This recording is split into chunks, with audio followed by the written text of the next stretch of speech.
melamar di depan kedua orang tua. Meskipun sudah mendapatkan hadiah istimewa dari Brian, berupa piano dan hadiah menarik lainnya, dari Yuda dan Lintang, wajah Indira tetap saja meredup. Hatinya terasa hampa, saat seseorang yang diharapkan ternyata tak hadir. "Apa tadi kakak tidak bertemu dengan Kak Keanu?" tanya Indira lirih, duduk sambil mengaduk-aduk makanan yang ada di depannya. Sedikit pun tak ingin menyuap, semangat yang musnah saat itu juga mengingat seseorang yang tega padanya. "Ketemu," jawab Bian santai, mengunyah sisa potongan kue yang ada di meja makan, melirik sekilas ke arah wajah Indira yang nampak malas. "Lalu, apa dia nggak mau datang ke sini?" tanya Indira lagi, menatap Bian dengan penuh pertanyaan. Bian menghela napas panjang, meneguk jus yang tinggal sedikit hingga kandas. Dia nggak suka acara beginian, katanya malu. Seketika itu juga Indira beranjak, meninggalkan pesta yang masih sangat meriah, berjalan pelan ke arah depan, menghindari keramaian yang membuat hatinya semakin suntuk. Suara deheman dari arah pintu menghentikan langkah Indira. Ia menoleh ke arah sumber suara. Senyum merekah seketika saat ia melihat seseorang yang mematung di sana. "Kak Keanu," pekik Indira membuat beberapa orang menoleh ke arahnya. Keanu meletakkan jari telunjuk di bibirnya, mengingatkan pada Indira untuk tidak keras-keras. Indira mendekati Keanu lalu menarik lengan kekar pria itu. Mereka pergi ke ruangan kosong, seperti sebuah kamar, namun tidak ada apapun di sana selain kado yang bertumpukan. "Kakak bohong padaku, katanya mau berangkat lebih awal, tapi mana? Kakak bahkan tidak menemaniku saat tiup lilin." Mata Indira berkaca, mengingat momen yang tak seindah ekspektasinya. Keanu mengelus tengkuk lehernya, maju satu langkah, lebih mendekati lagi, mengikis jarak antara keduanya. "Aku minta maaf, aku hanya tidak ingin membuat kamu malu." Indira memukul dada sang mantan mafia sekeras mungkin, meluapkan amarah dan emosi yang membuncah di ubun-ubun. "Semua teman kamu masih ABG, sedangkan aku lebih pantas menjadi kakak kamu. Dan aku memang ingin kakak menjadi kakakku." Indira menarik kerah baju Keanu, hingga tubuh keduanya saling bertabrakan. Keanu melirik jari lentik Indira, ternyata gadis itu masih memakai cincin aksesoris biasa, bukan cincin darinya yang terbuat dari berlian. Apa ini artinya Indira tidak menerima lamaranku, dan akan menganggapku sebagai kakak seperti Bian? Keanu tersenyum, mengambil kotak kado yang dari tadi ia sembunyikan di belakang. "Ini untuk kamu," ucap Keanu, mengusir rasa cemas yang mengendap saat melihat sebuah fakta yang lumayan mencengangkan baginya. "Apa ini?" tanya Indira meraih kotak itu dan menolak balikannya. Penasaran isi yang ada di dalamnya. "Buka saja, kalau kamu suka, pakai. Tapi kalau tidak suka, simpan atau berikan pada orang terdekat. Jangan dibuang." Keanu seakan mengingatkan benda yang pernah diberikan pada Indira, entah dilupakan atau sengaja, yang pasti pria itu sedikit kecewa. Indira membuka kotak itu dengan bantuan Keanu. Ia menatapnya tanpa ingin menyentuh, mengulurkan tangannya di depan Keanu. "Pakaikan," pinta Indira manja. Keanu langsung mengambil benda pemberiannya itu dan melingkarkan di pergelangan tangan Indira. Sebuah jam tangan mewah dan bermerek sebagai hadiah ulang tahun Indira yang ke-18 itu terlihat cantik dan anggun. "Kenapa kakak memberikan aku jam tangan?" tanya Indira. "Aku belum tahu apa yang kamu suka, jadi aku pilih ini, dan berharap kamu suka. Apapun yang kakak berikan, aku pasti menyukainya. Terima kasih." "Gimana kalau aku berikan celana dalam?" "Kakak!" Indira menjerit, geram dengan calon suaminya yang terus berbicara tentang itu. "Sekarang kita keluar, kakak harus menemui mama pada orang terdekat. Jangan dibuang." Keanu seakan mengingatkan benda yang pernah diberikan pada Indira, entah dilupakan atau sengaja, yang pasti pria itu sedikit kecewa. Indira membuka kotak itu dengan bantuan Keanu. Ia menatapnya tanpa ingin menyentuh, mengulurkan tangannya di depan Keanu. "Pakaikan," pinta Indira manja. Keanu langsung mengambil benda pemberiannya itu dan melingkarkan di pergelangan tangan Indira. Sebuah jam tangan mewah dan bermerek sebagai hadiah ulang tahun Indira yang ke-18 itu terlihat cantik dan anggun. "Kenapa kakak memberikan aku jam tangan?" tanya Indira. "Aku belum tahu apa yang kamu suka, jadi aku pilih ini, dan berharap kamu suka. Apapun yang kakak berikan, aku pasti menyukainya. Terima kasih." "Gimana kalau aku berikan celana dalam?" "Kakak!" Indira menjerit, geram dengan calon suaminya yang terus berbicara tentang itu. "Sekarang kita keluar, kakak harus menemui mama dan juga ayah."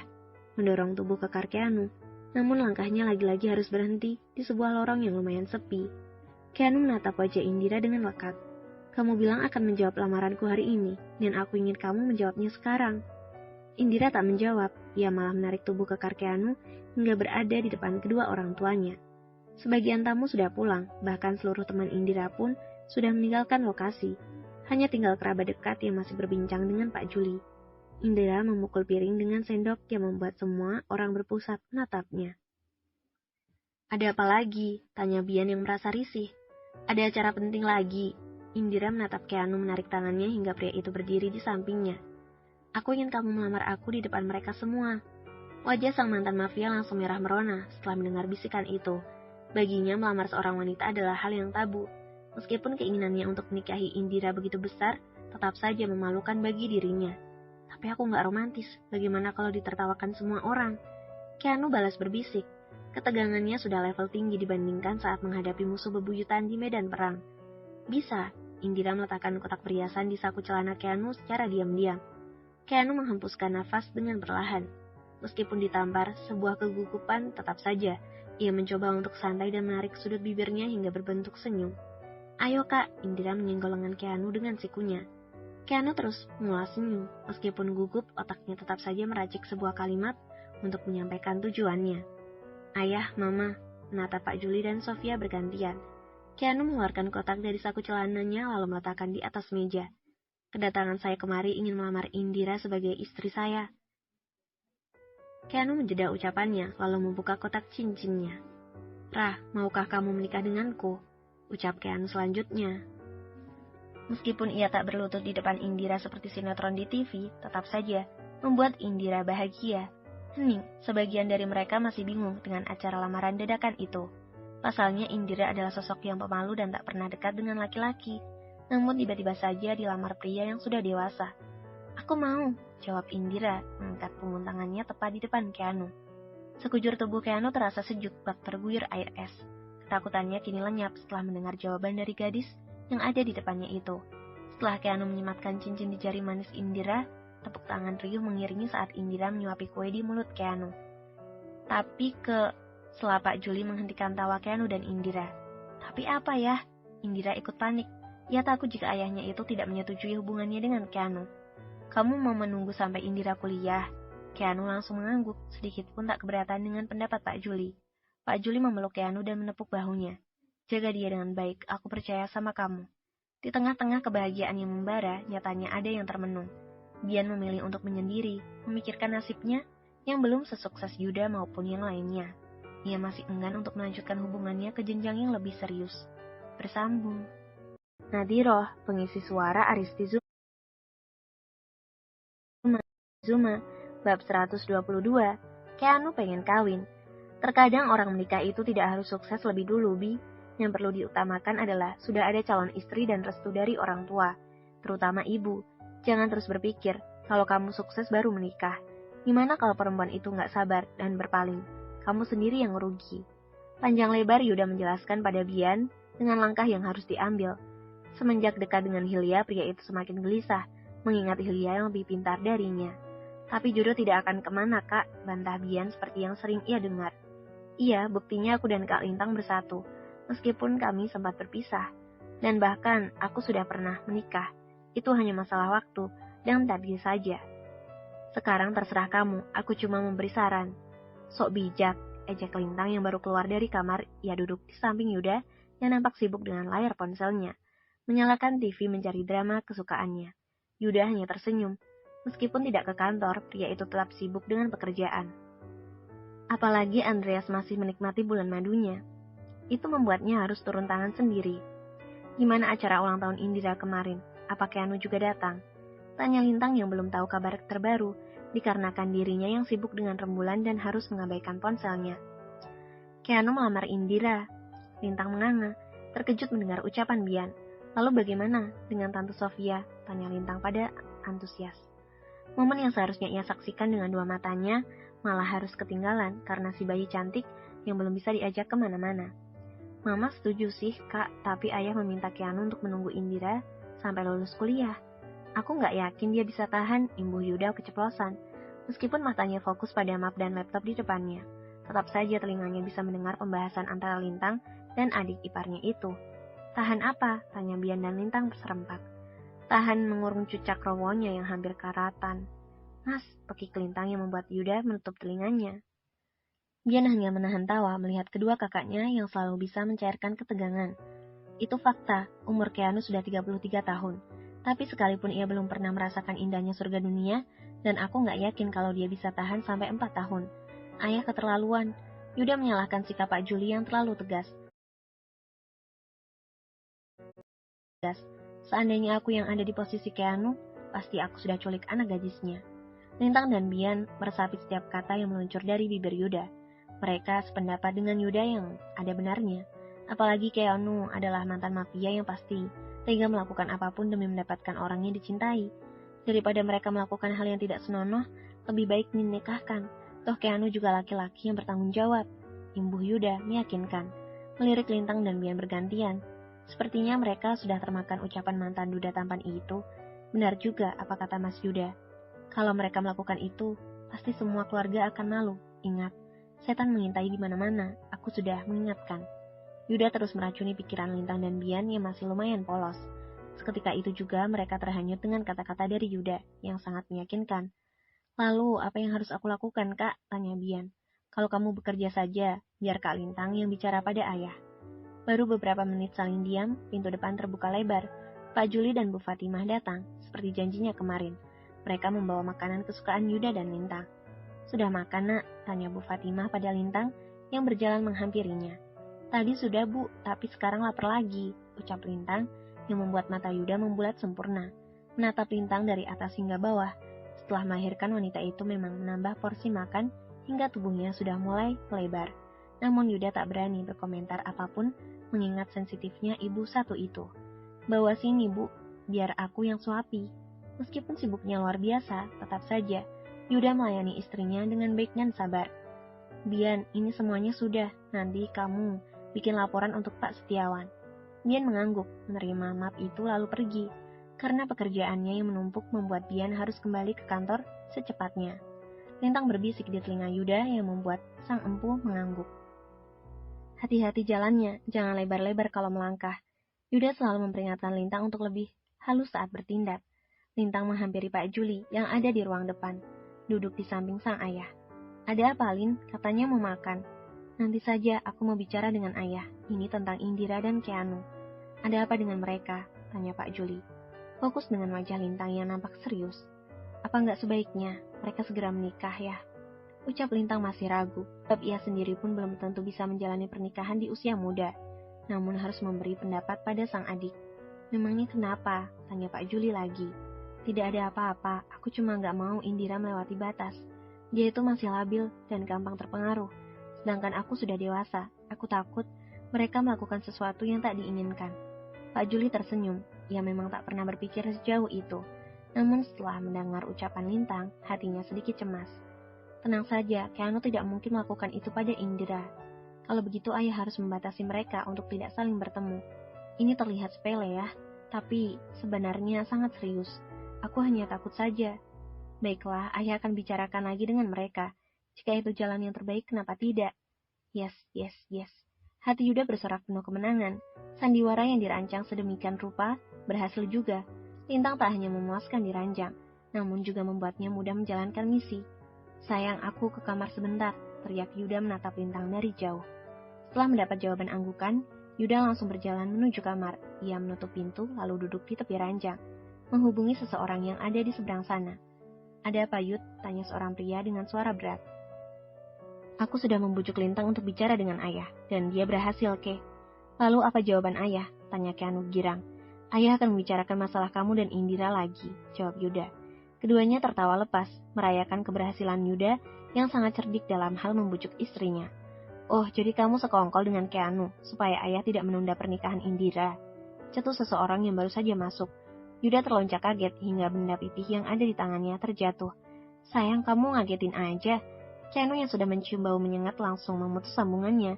Ia takut jika Yuda dan Lintang berperang. Kamu bicara apa saja dengan Keanu? Keanu pengen kawin. Yuda mengangkat tubuh Lintang dan membawanya keluar dari kamar. Bersambung. Bab 123. Cemburu. Ada yang berbeda di wajah Andrea saat ini. Setelah menikah, ini pertama kalinya ia menginjakan kaki di kantor. Wajahnya tampak berbinar dengan penampilan yang lebih rapi. Semua karyawan yang melihat saling berbisik dengan ketampanan sang asisten yang semakin terpancar. Andreas berdehem, melirik sinis kiri dan kanan di mana para karyawan menyapanya beramai-ramai. Pagi Pak, sapa mereka yang memang belum menyapa. Pagi, jawab Andreas pura-pura membenarkan dasinya untuk menutupi wajahnya yang mulai bersemu. Apa memang ini yang dialami semua pengantin baru? Andreas mengusap keringat yang membasahi wajahnya saat ia berada di dalam lift. Pintu lift kembali terbuka lebar. Andreas menghampiri Bian yang baru saja keluar dari ruangannya. Apa Pak Yuda sudah masuk? Sudah, melirik ke arah leher Andreas yang nampak berbeda. Jika biasanya selalu perempuan yang mempunyai tanda itu, kenapa Kak Andreas juga punya? Bian membayangkan betapa liarnya Gita saat diranjang. Mesumnya Yuda dan Keanu kini sudah menular padanya. Lihat apa? Andreas menyelidik, sadar dengan tatapan Bian yang tak bisa diartikan. Nggak apa-apa, permisi Kak. Bian langsung masuk ke ruangannya, meninggalkan Andreas yang dipenuhi dengan tanda tanya. Kenapa semua orang melihatku seperti itu? Apa ada yang aneh? Tanya Andreas pada diri sendiri, lalu masuk ke ruangannya, mengabaikan sikap semua orang yang sedikit aneh. Setumpuk dokumen sudah melambai-lambai di atas meja. Andreas memilih untuk membuka laptop lebih dulu, memeriksa pekerjaan yang beberapa hari ini terbengkalai. Andreas, sapa suara berat dari ambang pintu. Saya Pak, Andreas berdiri lalu membungkuk, menyapa Yuda yang berada di ambang pintu. Hari ini temani aku rapat. Baik Pak, sama seperti yang lain. Yuda pun menatap Andreas dengan tatapan aneh membuat sang empu risih. Apa yang ada di leher Andreas? Apa tadi dia tidak ngaca sebelum berangkat? Yuda keluar lalu menutup pintu, dalam hati ingin mengejek pengantin baru itu. Justru sesuatu yang tertutup rapat memberontak karena sudah libur lama. Kalau seperti ini terus, mana tahan? Godaan pengantin baru memang menghanyutkan. Yuda menghela napas panjang. Ia harus bisa bertahan sampai saat batas waktu yang ditentukan. Menyibukkan diri dengan layar ponsel dan juga laptop. Bahkan berulang-ulang membaca majalah pun tak membuat Yuda lupa dengan apa yang ia lihat. Imannya yang tipis tergoda oleh sesuatu yang saat ini tak bisa didapatkan. Sabar Yuda, sebentar lagi kamu pasti akan mendapatkan jatah lagi. Menguatkan hatinya yang lemah. Di ruangan lain, Andreas yang hampir saja membuka pintu itu kembali melangkah mundur. Ia menangkap sesuatu yang aneh di lehernya. Mendekati cermin memastikan jika ia tak salah lihat. Apa ini? Andreas mengusap-usap lehernya yang berwarna merah. Tidak ada bekas apapun di tangannya, yang membuat sang empu berpikir keras. Jangan-jangan, ucapannya terputus. Andreas meletakkan beberapa mapnya di meja kerja lalu berlari ke kamar mandi. Ia membuka baju lalu memeriksa bagian lehernya yang terdapat sebuah keanehan. Ya ampun, apa gara-gara ini? Semua orang menertawakanku. Mencuci lehernya dengan sabun. Pantas saja mereka terus menertawakanku. Andreas tak henti-hentinya menggerutu. Setelah mencucinya, Andreas mengusap lehernya dengan body lotion, sedikit menyamarkan noda yang menurutnya sangat memalukan. Setelah dikira cukup, Andreas langsung keluar dengan penuh percaya diri. Tatapan yang tadi nampak aneh kini terlihat biasa, bahkan mereka bersikap normal seperti sedia kala. Andreas menghampiri Yuda yang masih sibuk dengan laptop di depannya. Apa kamu sudah siap? Mata Yuda langsung mengarah pada sesuatu yang kini sedikit samar. Sudah Pak, jawab Andreas membungkuk ramah. Ternyata Andreas sudah membersihkan bekas gigitan Gita. Yuda merapikan jasnya lalu beranjak. Ia keluar lebih dulu, diikuti sang asisten dari belakang. Baru beberapa langkah meninggalkan ruangan, ponsel yang ada di saku jas Yuda berdering. Seperti biasa, nama My Wife yang berkelip di layar. Ada apa sayang? Sapa Yuda pada seseorang yang ada di balik benda pipihnya. Mas, aku pengen makan kayak tos Singapura yang ada di restoran dekat kantor. Yuda tersenyum tipis, waktunya memang tidak memungkinkan untuk pergi ke restoran, namun ia tak bisa mengabaikan permintaan sang istri begitu saja. Tapi aku mau rapat sayang, nanti ya, terdengar suara decakan. Itu pertanda jika Lintang tak sabar menunggunya. Baiklah, aku akan menyuruh Bian untuk membelinya sekarang. Kayak tos menjadi makanan favorit Lintang usai melahirkan. Kue yang satu ini juga tak kalah hits dari roti canai. Kayak tos ini biasanya dijadikan pelengkap snack untuk menemani secangkir teh. Dan itu membuat Lintang ketagihan. Kayatos ini adalah roti yang diolesi mentega yang dibakar dengan arang, lalu diberi selai tradisional seperti kepala, dan mengeluarkan cita rasa yang unik. Ada rasa manis, gurih, pahit, cocok untuk Lintang yang terkadang jenuh. Yuda menghampiri Bian yang ada di ruangannya. Bi, belikan kayatos yang ada di restoran Singapura. Setelah itu kamu antarkan ke rumah. Baik kak, jawab Bian menutup laptopnya. Bian langsung keluar dari kantor. Hanya butuh waktu 15 menit, Bian sudah sampai di restoran yang ditunjuk Yuda. Ia memesan makanan yang diucapkan sang kakak lalu duduk. Tanpa sengaja matanya menatap seseorang yang sangat familiar sedang bercanda dengan pria lain. Itu kan Hilya, ucap Bian dalam hati. Ia segera memalingkan wajahnya, memunggungi wanita yang terlihat akrab dengan lawan jenis. Apa sih? Enggak lah, mana mungkin aku suka sama dia. Lebih baik pilih kamu. Suara Hilya terdengar jelas membuat dada Bian sesak. Apa orang yang dimaksud Hilya adalah aku? Jika benar itu artinya dia tidak pernah menganggap serius hubungan ini. Semangat yang pernah Bian bangun itu runtuh seketika.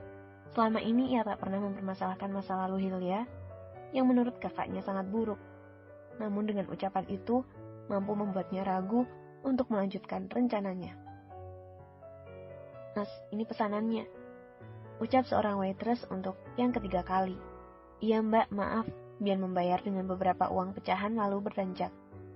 Namun karena pikirannya yang tak konsentrasi, membuat Bian harus menabrak seseorang yang melintas di depannya. Maaf bu, saya nggak sengaja, ucap Bian sedikit lantang. Hilya menoleh menatap ke arah sumber suara yang tak asing baginya. Bian, Hilya mengucap dengan lirih lalu melirik pria yang ada di depannya itu. Kamu kenal sama dia? Pria itu mencoba menarik lengan Hilya yang hampir berdiri. Hilya mengangguk meraih tasnya. Ia berlari kecil menghampiri Bian yang mulai menjauh darinya. Bian tunggu, teriak Hilya tanpa menghentikan langkahnya. Bian hanya menoleh sekilas lalu kembali berjalan. Aku sudah salah menilaimu. Aku pikir kamu berubah dan menerimaku apa adanya. Ternyata kamu memilih orang yang lebih sukses. Bian masuk mobil, tak menghiraukan Hilya yang terjatuh di bawah terik matahari. Bersambung. Pengisi suara Aristi Zuma, bab 124, putus. Berkali-kali, ponsel Bian berdering. Beberapa pesan pun masuk dengan nama yang sama.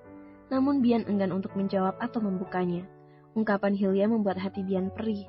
Hubungannya dengan Hilya seolah-olah hanya sebatas imbalan karena ia sudah membantu wanita itu. Tidak ada apa-apa, Hil. Kamu memang pantas mendapatkan laki-laki yang lebih sukses dariku. Tapi ingat, hatiku hanya terbuka satu kali. Itu artinya tidak akan ada kesempatan kedua kali untuk orang sepertimu. Tanpa terasa mobil berhenti di depan rumah Yuda. Bian langsung turun membawa pesanan Yuda. Berjalan gontai menghampiri Lintang yang ada di ruang tengah. Cepet amat, Bi. Tadi kamu ngebut. Lintang mengambil kantong kresek dari tangan Bian. Ia langsung membukanya tanpa melihat wajah adik tirinya yang kusut. Enggak juga, Kak. Jawab Bian singkat.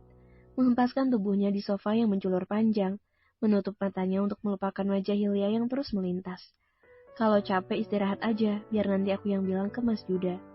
Lintang duduk di depan Bian, berseberangan meja. Ciri-ciri perempuan setia itu gimana sih, Kak? Tanya Bian tiba-tiba membuat Lintang mengerutkan alisnya. Maksud kamu? Tanya Lintang memastikan pertanyaan Bian. Yang ia tahu, Bian bukan tipe pria yang gampang menceritakan masalah yang menerpa. Bian duduk dengan kedua tangan saling terpaut. Jika selama ini ia sanggup memendam keadaan keluarganya yang penuh drama, kali ini ia tak mampu untuk menyimpan masalahnya sendiri. Aku pengen mempunyai istri yang setia, ia mau menerimaku apa adanya, tidak pernah memandang harta atau pekerjaanku. Suara Bian terdengar berat. Apa Bian berantem dengan Hilya? Terka Lintang dalam hati. Apa ini ada hubungannya dengan Hilya? Cetus Lintang sambil menikmati kuenya. Bian tersenyum, lalu menunduk. Aku tidak mau membahas dia lagi. Mungkin kami memang belum berjodoh. Dari lubuk hati terdalam, Bian masih mencintai gadis itu. Selain cantik, Hilya pun lembut setiap kali bersamanya. Namun ungkapan tadi sudah membuktikan semuanya. Dan ia tak ingin berharap penuh pada gadis itu. Aku tidak bisa menilai seseorang dari wajahnya. Ketulusan orang akan terlihat seberapa dekat kita dengannya. Kalau kamu ada masalah, cerita ke kakak. Bian menggeleng tanpa suara, meneguk teh hangat milik Lintang. Ponsel Bian berdering lagi, kali ini bukan nama Hilya yang berkelip, melainkan bos sekaligus kakak Armnya. Ada apa, Kak? Sapa Bian lesu. Semangatnya patah hanya mengingat ucapan Hilya. Kamu di mana? Tanya Yuda antusias. Masih di rumah, Kak. Kak Lintang lagi ngapain? Lintang merebut ponsel Bian lalu menempelkan di telinganya. Lagi selingkuh, Mas. Kan suamiku nggak ada di rumah. Yuda bergelak tawa, sedikit pun di benaknya tak percaya dengan ucapan Lintang. Kalau kamu berani selingkuh, aku tetap tidak akan menceraikanmu. Tapi aku juga tidak memberimu kesempatan untuk berduaan dengan selingkuhanmu itu. Lintang menanggapinya dengan senyuman. Suruh Bian cepet balik, I love you. Yuda memutuskan sambungannya sebelum Lintang menjawab. Ia tak bisa berlama-lama berbicara dengan Lintang karena ada tamu. Seperti ucapan Yuda, Lintang langsung menyuruh adik tirinya itu kembali ke kantor, takut sang suami kewalahan jika banyak pekerjaan. Bian tak bisa meninggalkan rumah Yuda sebelum bertemu dengan dua bocah mungil yang ada di ranjang. Ia mengulas senyum melihat Lain yang terlelap dengan tangan memeluk rembulan, mengingat masa kecilnya saat bersama Indira. Tidak ada yang lebih tenang selain anak kecil. Mereka tidak punya masalah, mencium Lain dan rembulan bergantian. Bian sudah lebih lega, curhat dengan Lintang sedikit mengurangi beban pikiran yang membuatnya kacau. Ia ingin fokus dengan pekerjaannya dan tak ingin lagi memikirkan asmaranya. Bian, aku mau bicara. Teriakan itu menghentikan Bian yang hampir membuka pintu mobil. Ia menoleh ke arah sumber suara, nampak gadis cantik di depan gerbang. Hilya, ngapain dia di sini? Bian hanya mematung dan tak ingin mendekat, menyuruh satpam untuk tetap berjaga di sana. Pak, tolong buka gerbangnya, aku mau bicara dengan Bian. Rengek Hilya mengiba, tak peduli dengan panasnya matahari yang kian membakar tubuh. Saat ini ia hanya ingin menjelaskan pada Bian. Bian acuh, ia tetap masuk ke mobil. Begitu juga dengan Hilya yang tak pantang menyerah. Meskipun tak bisa masuk ke rumah Yuda, Hilya menghalangi mobil Bian yang sudah keluar gerbang. Bian membuka kaca mobilnya, menatap Hilya sinis. Minggir, atau aku tabrak, bentak Bian. Tabrak saja, aku nggak takut. Hilya berdiri tepat di depan mobil Bian, menguji kesabaran seorang Bian. Bian menghela napas panjang, terpaksa ia turun dan menghampiri Hilya. Semuanya sudah jelas, kamu memilih laki-laki yang lebih kaya daripada aku, cetus Bian. Hilya tersenyum, ia bangga karena Bian cemburu padanya, namun juga bingung untuk menjelaskannya. Kita harus bicara, Bi, pinta Hilya dengan lembut sembari meraih tangan Bian. Namun dengan kilat pria itu menepis tangan Hilya. Jangan sentuh aku, sekarang juga kita putus. Terserah kamu mau dengan siapapun, anggap saja kita tidak pernah kenal. Sekujur tubuh Hilya membeku, ia tak percaya mendengar ucapan tadi. Itu seperti sebuah mimpi di siang bolong. Ini nggak mungkin. Hilya tak percaya. Ia berlari mengikuti Bian yang kembali masuk ke mobil. Aku akan jelaskan semuanya, Bi. Ini tidak seperti yang kamu dengar. Hilya mengetuk-ngetuk pintu mobil, namun sedikit pun pria itu tak peduli dan melajukan mobilnya ke arah kantor. Hilya ambruk menatap mobil Bian yang mulai menjauh. Ini pertama kalinya hatinya hancur oleh seorang laki-laki. Maafkan aku, Bi. Bukan maksudku menyakitimu. Hilya mengusap air matanya, lalu bangkit, merogoh ponsel yang ada di tasnya.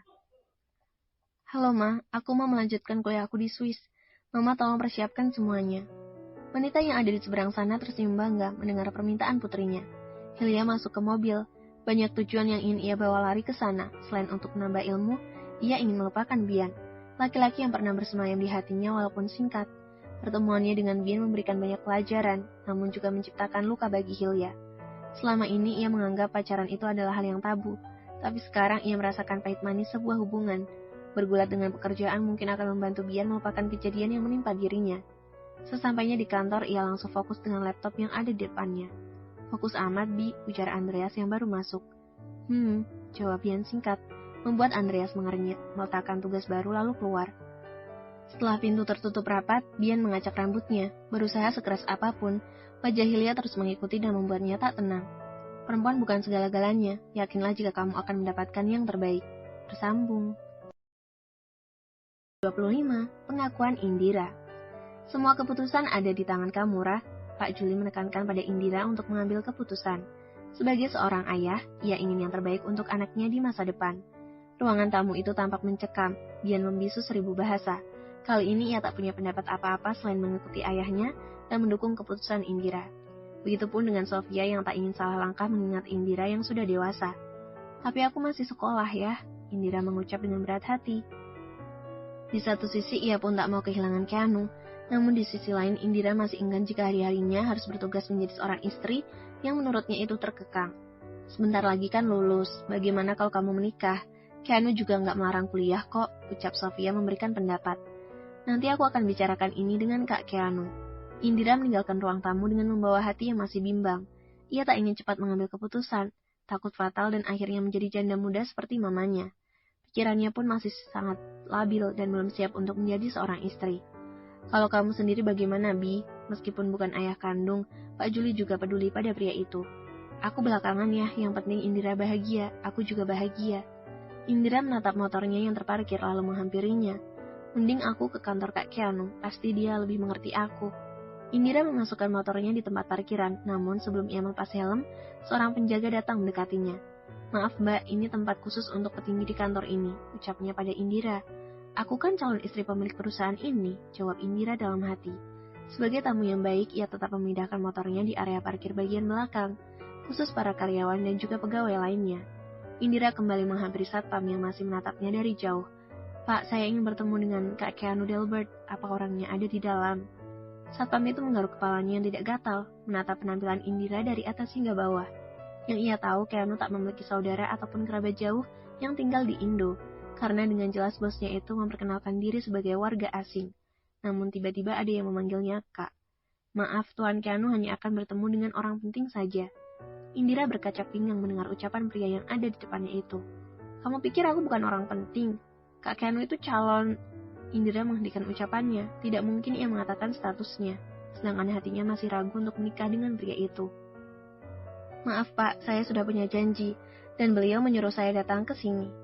Baiklah, kalau begitu silahkan masuk. Nanti langsung lapor saja ke resepsionis. Indira mengangguk dan langsung masuk ke dalam. Indira menghentikan langkah, matanya menyusuri ruangan yang nampak unik, namun juga menyeramkan. Tempat itu mendominasi warna gelap. Banyak lukisan naga terpajang di sisi kiri kanan yang membuat bulu halus merinding. Mbak cari siapa? Tanya seseorang dari arah belakang. Indira mengelus dada terkejut dengan wanita itu. Entah dari kapan datangnya, Indira pun tak menyadarinya. Saya ingin bertemu dengan Pak Keanu, jawab Indira ragu. Pasti orang itu akan mengira ia salah masuk seperti satpam tadi. Sebentar, saya akan bicara dengan sekretaris Pak Keanu dulu, silakan duduk. Beberapa menit kemudian, wanita itu kembali menghampiri Indira yang duduk manis sambil bermain layar ponselnya. Maaf, nama Mbak siapa? Tanyanya. Indira, jawab Indira tanpa menatap. Ya ampun, gini amat mau bertemu calon suami saja, susahnya kayak mau bertemu presiden. Indira hanya bisa menggerutu dalam hati. Dadanya terasa hampir meledak dengan langkah yang harus dilewati sebelum bertemu Keanu. Silakan ke lantai 20, beliau sedang rapat. Anda disuruh langsung ke ruangannya. Indira beranjak lalu berjalan menuju lift, mengikuti petunjuk dari salah satu pegawai kantor itu. Terima kasih atas kerjasamanya, Tuan. Semoga kedepannya semakin jaya. Seorang wanita cantik dan berpakaian seksi mengulurkan tangan di depan Keanu. Terima kasih, sis. Keanu menerima uluran tangan wanita itu. Dari jauh, Indira berdiri dengan kedua tangan saling dilipat. Matanya menatap Keanu dan wanita yang ada di depannya itu bergantian, lalu menunduk, mengabsen penampilannya dan tubuhnya yang lumayan kurus. Tubuhnya kurang ideal, apakah Keanu akan lebih tertarik dengan perempuan yang lebih dewasa dan berisi seperti ucapannya waktu itu? Kak Keanu, panggil Indira melangkah pelan ke arah Keanu. Keanu tersenyum tipis, melepaskan jabatan tangannya, menjemput Indira yang sudah hampir dekat. Kamu kesini dengan siapa? Tanya Keanu merangkul pundak kecil Indira. Sendiri naik motor, jawab Indira. Matanya tak teralihkan dari wanita yang juga menatapnya. Keanu melihat jam yang melingkar di tangannya, lalu mengernyitkan dahi. Ini sudah siang, Rah. Kamu gak kepanasan? Tanya Keanu, mengusap dahi Indira yang masih dipenuhi peluh. Indira hanya menggeleng tanpa suara. Ini siapa, Pak? Tanya wanita itu menunjuk Indira. Indira meraih tangan wanita itu cepat-cepat. Nama saya Indira, calon istri Kak Keanu, menegaskan. Hati Keanu sejuk terguyur air es. Akhirnya Indira berani mengakui dirinya sebagai calon suami di depan umum, termasuk kliennya. Wanita itu hanya mengangguk pelan. Ternyata selera Pak Keanu anak ABG. Hanya mengucap dalam hati lalu pergi meninggalkan mereka berdua. Keanu membuka pintu ruangannya dan mengajak Indira masuk. Kak, aku gak mau kamu dekat-dekat dengan perempuan seperti tadi. Kamu gak lihat dia itu sepertinya suka menggoda. Iya, Keanu hanya menjawab singkat, menggiring Indira menuju sofa. Kamu ngapain kesini? Tanya Keanu lembut.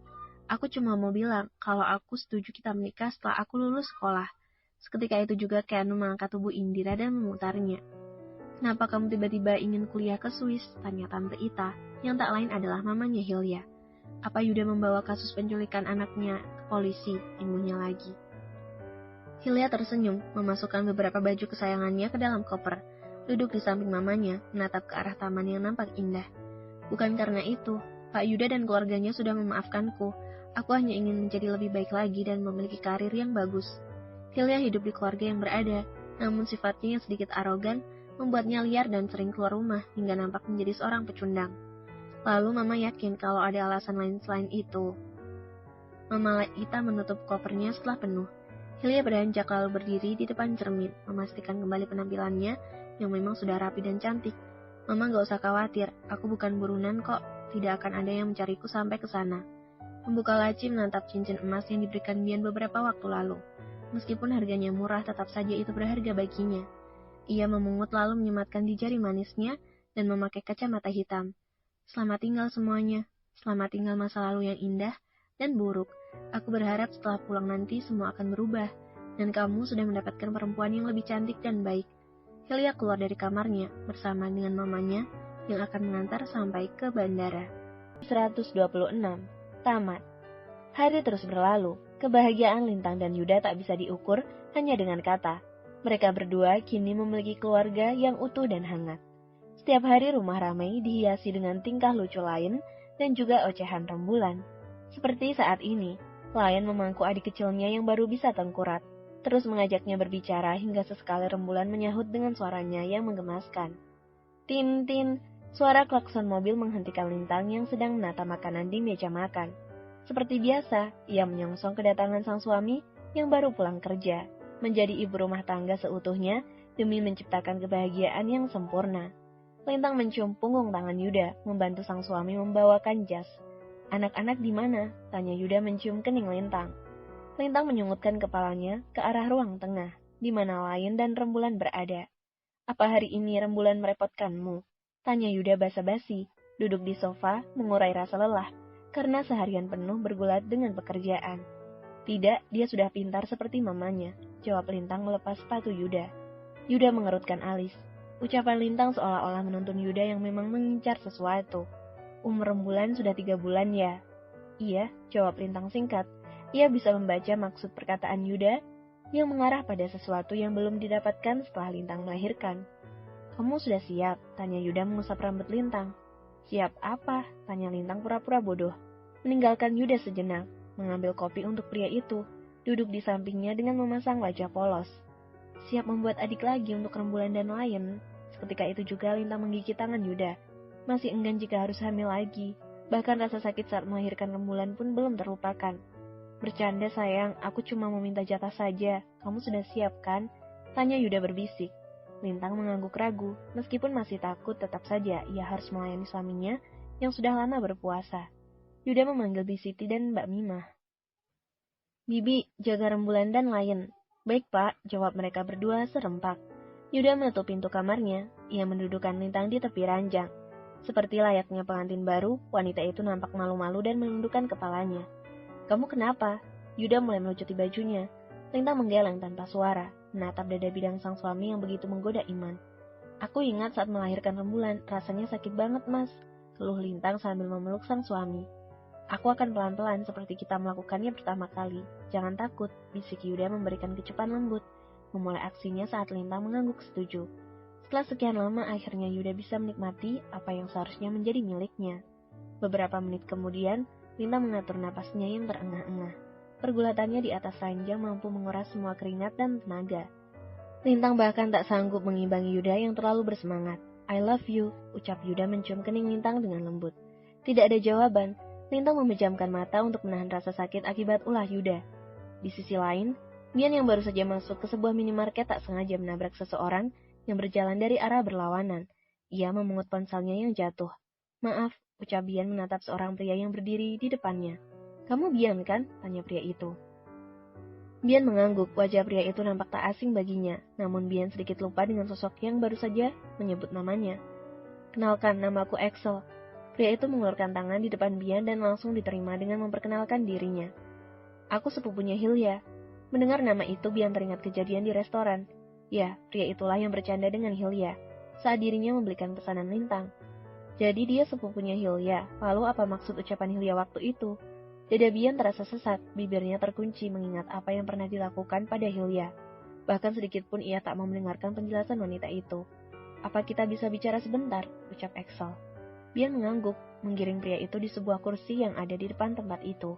Bian tertunduk lesu, hubungannya sudah terlanjur kandas, namun kini baru mendapatkan bukti tentang laki-laki yang bersama Hilya kala itu. "Hilya banyak cerita tentang kamu," ucap Axel mengawali pembicaraan. "Kata dia kamu itu laki-laki yang baik dan tidak pernah memandang keburukannya. Dia juga bilang padaku ingin menjadi perempuan yang lebih baik lagi. Kamu sudah banyak mengubah sikapnya." Axel menepuk lengan Bian. "Jadi selama ini aku sudah salah menilainya. Ternyata Axel sepupu Hilya." Sedikit pun Bian tak membuka suara, ia masih menggenggam sebuah penyesalan yang mendalam. Bahkan saat ini tidak ada kenangan sedikit pun. Bian sudah menghapus semua foto kebersamaannya bersama sang kekasih. "Panjang umur," ucap Axel saat ponselnya berdering. Halo Hil, ada apa? Tumben kamu nelpon. Tanya Axel menatap wajah Hilya dari layar ponsel. Gak ada apa-apa, gak tahu mau curhat sama siapa. Suara itu yang terkadang membuat Bian tak bisa tidur. Setelah sekian lama berpisah, akhirnya ia bisa mendengar suara Hilya lagi, meskipun lewat telepon. Bian hanya bisa menjadi penonton percakapan Axel dan Hilya. Ia ingin sekali bicara dengan wanita itu, namun Bian malu mengingat ucapannya yang sudah menuduh Hilya. Hil, ada yang ingin bicara dengan kamu. Axel tersenyum, melirik ke arah Bian yang masih menundukkan kepalanya. Siapa? Bukan Mama kan? Tadi aku sudah menelpon dia, ucap Hilya, menghentikan langkahnya menikmati indahnya pemandangan yang ada di area taman. Axel menggeser ponselnya tepat di hadapan Bian. Bian dan Hilya saling tatap, mereka pun saling membisu. Hanya mata yang berbicara seolah-olah menggambarkan apa isi hati masing-masing. Apa kabar, Bi? Tanya Hilya lebih dulu. Dia yang lebih dewasa bisa menghadapi setiap masalah yang menerpa. Kurang baik, Bian menjawab sesuai apa yang menyelimuti saat ini. Meskipun hati Hilya menangis, ia tetap tersenyum manis, ingin terlihat bahagia saat di depan orang yang dicintai. Kamu di mana? Tanya Bian. Aku melanjutkan kuliahku di Swiss, jawab Hilya melengos, menyembunyikan air matanya yang sudah mulai luruh. Maafkan aku, Hil, aku sudah tahu semuanya. Hilya mengusap air matanya, membuat Bian tersenyum. Bukan karena apa-apa, melainkan cincin yang ia berikan. Ternyata masih tersemat indah di jari manis wanita itu. Kamu memakai cincin dariku? Tanya Bian. Hilya mengangguk. Aku akan selalu mengingatmu sampai kapanpun. Terima kasih, karena pernah hadir dalam hidupku. Terima kasih karena kamu pernah mewarnai hari-hariku. Aku pun akan sabar menantimu sampai wisuda. Mata Hilya membulat sempurna. Benarkah? Bian mengangguk. Aku akan menunggumu sampai kamu kembali. Jangan pernah melihat mereka yang lebih segala-galanya dariku, tapi lihatlah aku yang tulus mencintaimu. Hilya tersenyum. Akhirnya ia mendapatkan jawaban dari doanya selama ini.